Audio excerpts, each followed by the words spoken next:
अरे आप सोए नहीं अब तक? वो सरपंच जी की पत्नी ने रोक लिया था। जयमाला देख कर ही जाना। लड़का तो हीरा था, IAS अधिकारी था वो। दोनों की जोड़ी बहुत अच्छी लग रही थी। हाँ सुनीता, मैंने देखा उन्हें। काश हमारा बेटा भी IAS अधिकारी बन जाए, बस यही सोच रहा हूँ तब से। भगवान पर विश्वास रखो, सब ठीक हो जाएगा। हाँ, उन्हीं पर भरोसा है। इस साल वो 12वीं पास कर लेगा। कॉलेज में पढ़ाई के लिए उसे शहर भेजना है। लेकिन उसके लिए पैसे कहाँ से आएंगे? इस बार फसल बहुत अच्छी हुई है। अगर इसी तरह 5-7 साल फसल अच्छी हो गई तो बंकू की पढ़ाई के लिए नहीं सोचना पड़ेगा। कल फसल की कटाई भी करवानी है। हे राम जी, हमारे इस सपने को पूरा कर देना। हमें आपसे और कुछ नहीं चाहिए। अरे बाहर ये कोलाहल कैसा है? कहीं शादी में कोई गड़बड़ तो नहीं हो गई? रुको, मैं अभी पता करता हूँ। तभी बंकू बदहवास दौड़ते हुए आता है। पिताजी, पिताजी, गजब हो गया। अरे बेटा, तू हाँफ क्यों रहा है? बाहर ये शोर कैसा है? पिताजी, हमारे खेत में आग लग गई है। बारात वालों की पटाखों से शायद आग लग गई। ओह, बहुत बुरा हुआ। हमें खेत पर जाना होगा अभी। देखो जी, ठीक से जाना, तुम्हारी तबीयत ठीक नहीं लग रही। बंकू, तू पिताजी के पीछे पीछे जा। रतन और बंकू दोनों दौड़ते हुए अपने खेत पर पहुंचते हैं। वहां काफी भीड़ लगी हुई थी।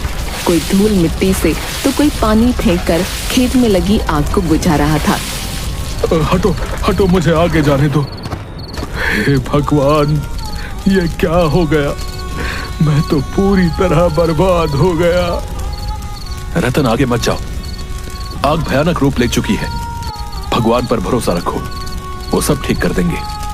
नहीं पंडित जी, अब कुछ नहीं हो सकता। मैं तो पूरी तरह से बर्बाद हो गया। रतन वहीं पर गिर पड़ता है। अरे कोई पानी मारो रतन को, लगता है बेहोश हो गया। रतन को बंकू और ज्ञानचंद मिलकर घर ले आते हैं। करीब 1 सप्ताह तक घर में मातम छाया रहता है। तभी 12वीं क्लास का रिजल्ट पेपर में आता है। बंकू का दोस्त दीपू दौड़ता हुआ रतन के घर आता है। बंकू, रिजल्ट आ गया है। हम दोनों फर्स्ट डिवीजन से पास हो गए हैं। हुर्रे! क्या मैं पास हो गया? पिताजी, मैं फर्स्ट डिवीजन से पास हो गया।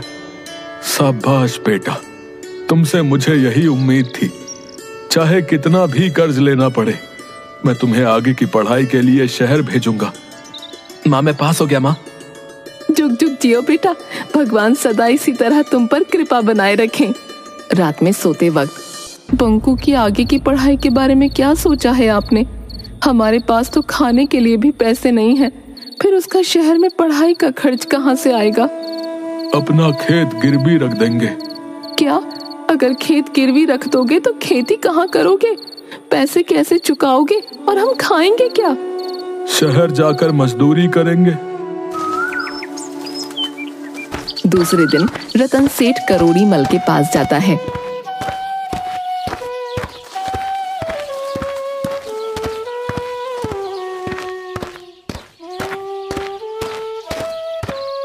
आओ रतन, कहो कैसे आना हुआ?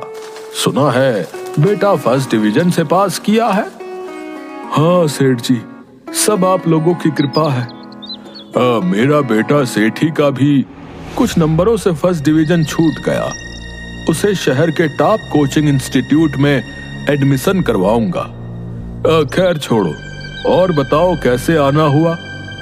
मैं भी बेटे को शहर में पढ़ाना चाहता हूँ। पढ़ा लिखा कर IAS बनाना चाहता हूँ। हाँ, बहुत अच्छा सोचे हो, लेकिन आपसे तो मेरी माली हालत छिपी नहीं है, इसलिए मुझे 5 लाख रुपए की जरूरत है। आप चाहे तो मेरे खेत गिरवी रख लें। दरवाजे के पीछे से दोनों की बातें सुन रही सेठ करोड़ी मल की पत्नी मंजूरी सेठ को बुलाती है। सेठी के पापा, जरा अंदर तो आना। क्या कह रही हो भाग्यवान? ये तो रतन है ना, इसकी ये औकात कि हमारी बराबरी करे। शहर में बेटे को पढ़ाकर IAS अधिकारी बनाएगा। इसे पैसा नहीं देना। ऐसा करता हूँ कि इसे इतना सूद बोल देता हूँ कि चला जाएगा। ठीक है। हाँ तो रतन भाई, देखो, अभी मेरे पास पैसे नहीं है, सब मार्केट में दिया हुआ है, लेकिन चूंकि तुमने पहली बार मुंह खोला है इसलिए कुछ उपाय कर सकता हूँ। सेठ जी कोई भी उपाय कीजिए, लेकिन पैसे मुझे चाहिए। शहर में मेरा एक दोस्त है जो पैसे लगाता है, लेकिन वो बहुत ऊंची दर पर सूद लेता है। मुझे सब मंजूर है। ठीक है, तो कल आकर पैसे ले जाना। अच्छा। करोड़ी मल 1 साल का सूद काटकर 3 लाख रुपए रतन के हाथ में देता है। बंकू और सेठी एक ही कॉलेज में पढ़ते हैं और एक ही कोचिंग में पढ़ते हैं। देखते देखते 3 साल बीत जाते हैं। सूद समय पर न दे सकने के कारण रतन का घर और खेत करोड़ी मल के हो जाते हैं। चलो सुनीता, दिल्ली चलते हैं। ये दिन ही देखना बाकी रह गया था। पुरखों की जमीन भी अब पास नहीं रही। कहाँ जाओगे? जब से शादी हुई है मैंने आज तक तो आपको शहर जाते ना देखा। ये दिन भी तो नहीं देखा था। अब तो भगवान के सहारे ही जी रहे हैं।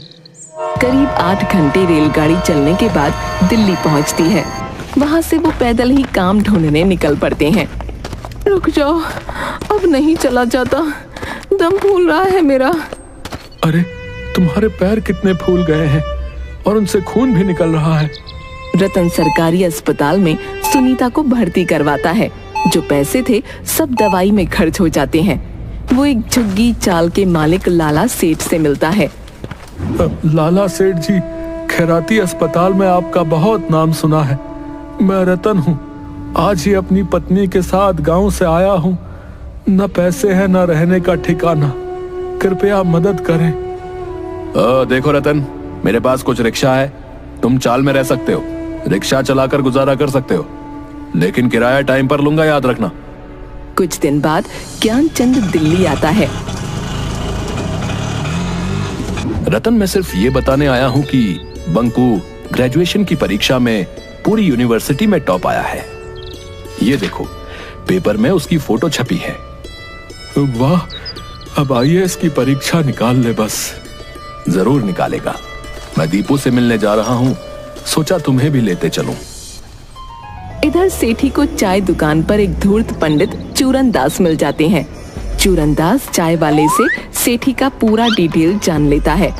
क्यों बच्चा, एक हाथ में सिगरेट, दूसरे में चाय का गिलास, लगता है तुमने परीक्षा नहीं किया है पास। हाँ बाबा, पर आपको कैसे मालूम? दिव्य दृष्टि बेटा, मेरे पास दिव्य दृष्टि है जो तुम्हारा भूत, वर्तमान और भविष्य तीनों देख सकती है। अच्छा, तो मेरे बारे में और क्या देख रही है आपकी दिव्य दृष्टि?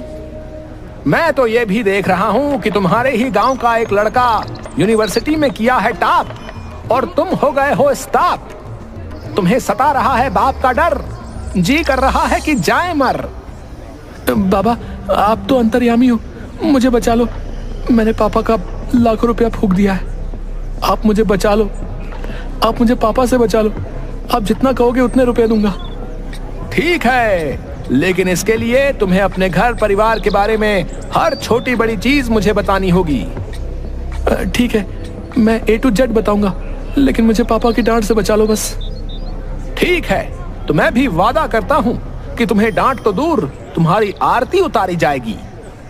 लगभग 1 सप्ताह तक सेठी से उसके घर परिवार के बारे में सब कुछ उगलवा कर सेठी के साथ बाबा चूर्ण दास उसके घर पहुंचते हैं। पापा, ये बहुत पहुंचे हुए बाबा है, बहुत रिक्वेस्ट करने पर हमारे साथ आए हैं। देख लो मंजूरी, तुम्हारा बेटा किसी भी सड़क छाप पंडित को बाबा समझकर अपने घर ले आता है। जाओ उसे कुछ पैसे देकर भगा दो। बहुत देखे ऐसे फकीर बाबा। तभी बाहर बैठा चूरन दास बोलता है, अलख निरंजन, कहाँ गया मेरा युवा दास? तेरे पिताजी को मुझ पर नहीं है विश्वास। जा रहा है बाबा, जल्द होगा इस घर का सत्यानाश। प्रणाम बाबा। अरे बाबा मत जाइए, इनका तो काम ही है बकबक करना, सठिया गए हैं ये। तुम बड़े घर की हो बेटी इकलौती, शादी के वक्त करोड़ी के पास था बस 2 जोड़ा धोती। तुम्हारे पिता का देखता था ये कारोबार, उन्हें जेल जाने से बचाया था कई बार। महाराज आप तो सर्वज्ञानी हैं, अंदर चलिए ना महाराज, पहले कुछ खा पी लीजिए, तब उपाय बताइएगा विपत्ति से निकलने का। नहीं बालिके, बाबा का हुआ है यहाँ अपमान, नहीं करेगा बाबा यहाँ खान पान। तेरा पति उड़ाया है मेरी खिल्ली, हाल ही में गया था जब दिल्ली, तो इसकी गाड़ी से मर गई थी काली बिल्ली। इतना सुनते ही करोड़ी मल घबरा जाता है और बाबा के चरणों में गिर पड़ता है। बाबा मुझे माफ कर दो, बाबा मुझसे गलती हो गई, मैं आपको नहीं पहचान पाया, क्षमा कर दो बाबा। उठो भक्त, क्या तेरा और क्या मेरा, जहां जागा वहीं सवेरा। तुम लोगों पर है 7.5, करना होगा दान 1 हाथी, तब जाकर मिटेगा घर से कलेश और तेरा बेटा बनेगा IAS। 1 हाथी की कीमत 31 लाख रुपए होती है बाबा, कोई कम का उपाय बताओ। नहीं बाबा आप उपाय कीजिए, पैसों की चिंता मत कीजिए, ये तो सठिया गए हैं। बेटा IAS बनेगा तो करोड़ों मिलेंगे दहेज में, ये नहीं समझ आ रहा इन्हें। ठीक है बालिके। आग में लाल मिर्च जलाकर ओम मैम थुम थाम, सभी कलेश को कर दे खाक, भूत प्रेत का हो तलाक, कोई न करे ताक झाक।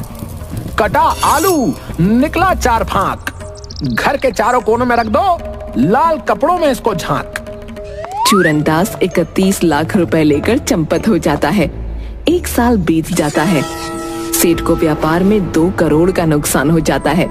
जमीन मकान सब गिरवी रखा जाता है। उधर रतन दिल्ली जाकर रिक्शा चलाने लगता है। बंकू भी IAS का इंटरव्यू देने के लिए दिल्ली गया होता है। रतन बंकू को अचानक अपनी ओर आता देख सकपका जाता है और रिक्शा दूसरी तरफ ले जाने लगता है। अरे रिक्शा वाले बाबा, कहाँ जा रहे हो? मुझे देर हो रही है, मेरा इंटरव्यू छूट जाएगा, ठंड में टाइम का पता नहीं चला। अब मुझे दूसरी जगह इमरजेंसी में जाना है बेटा, कोई दूसरी सवारी देख लो। इतनी ठंड में आपके अलावा कोई सवारी नहीं है यहाँ, मेरे माँ बाप का सपना टूट जाएगा बाबा, प्लीज हमें पहुँचा दो। रतन आसपास देखता है तो सच में वहाँ कोई सवारी नहीं थी। वो बंकू को रिक्शे पर बैठाकर तेजी से इंटरव्यू स्थल पर पहुँचा देता है। कितने पैसे हुए बाबा? जाओ बेटा पहले इंटरव्यू दो, तुम मेरे बेटे जैसे ही हो। नहीं नहीं बाबा, आपकी सोच को मेरा सलाम है, लेकिन मेहनत के पैसे तो लेने पड़ेंगे ना। तभी अचानक हवा के कारण रतन के मुंह पर से कंबल हट जाता है। अरे पिताजी आप? बेटा ये सब बाद में पूछना, ये एक लंबी कहानी है, पहले इंटरव्यू देकर आओ, मैं यहीं पर तुम्हें मिलूंगा।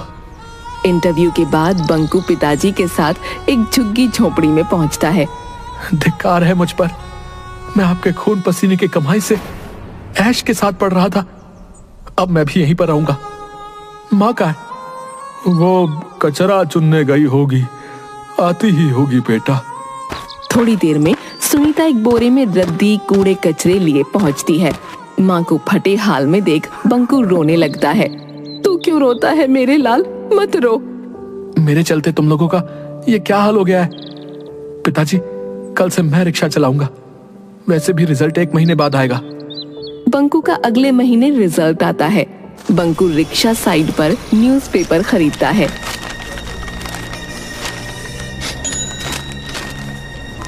अरे मेरा रिजल्ट आ गया।